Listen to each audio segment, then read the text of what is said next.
Okay, this is Mongoose Jake here. I wanted to show you some pedals that I've been testing out to replace the now discontinued WTB Momentums that I've really liked for the past number of years.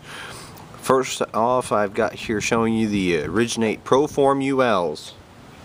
These are a 3.5 inch by 3 inch platform with a chromoly spindle, cartridge bearings, and as you can see, replaceable traction pins. Like I said, it's a 3.5 by 3 inch platform, and they weigh in at 355 grams. They're available on Amazon for $70, as well as through your local bike shop, because this is a brand, of course. If you've watched my videos, you've seen Origin8 mentioned many times, because I'm a big fan of theirs. It is distributed by JB Importers, which JB Importers and Quality Bicycle Products are the main two distributors of parts and accessories to bike shops. So your local bike shop is highly likely to be able to get these for you, and that's where I would recommend personally, because you can see them, try them, feel them.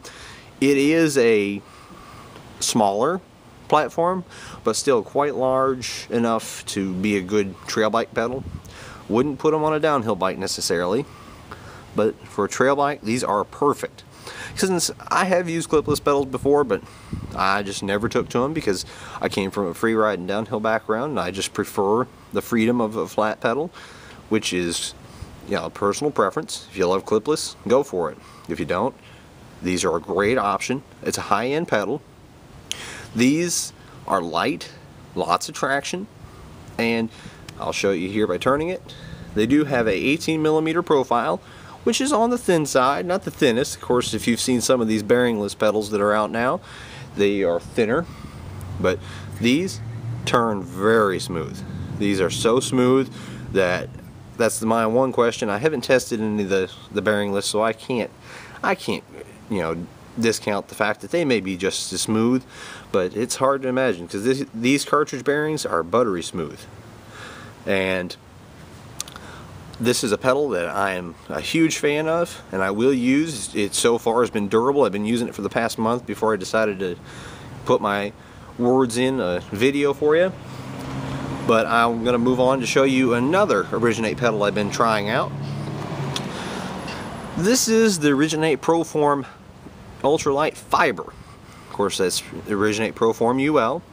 You can't, I don't know if you can quite make that out. It is put into the pedal here. Now this is a larger platform and lighter.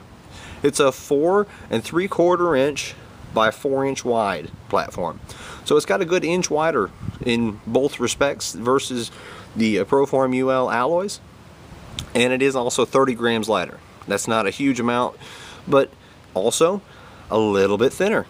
So that's a lower profile, less likely to snag in corners and over rocks. I don't have as much time on these. These I've only had for a few days, but I've decided to go ahead and put in a little review of both of them anyways. I've taken a couple rides on it. I do like these pedals. The wider platform is noticeable. I've put these on my Valiant, which you can see, it tends to see a little more aggressive use, and I thought that this would be a good time to put on the bigger platform on this bike because of that aggressive use. The extra width is nice. Now these I may put on a downhill bike, as if you've watched my channel, I posted up a video months ago that I was building up a cheap black cone to make it into a free ride bike on a budget. These may find their way onto it because even though they're larger, lighter, they're also about $30 cheaper. Amazon's got them listed for $45, and your local bike shop may have them at even lesser, because I actually can get these for about $35 at my local shop. That is the Origin8 Proform Fiber. Those are 325 grams, 4 3/4 by 4 inch, versus the $70 Proform UL alloys. These are smaller at 3.5 inch by 3 inch, and they are a little heavier at 355, but they are very smooth, highly recommended. If you have any questions on either one, leave it in the section below.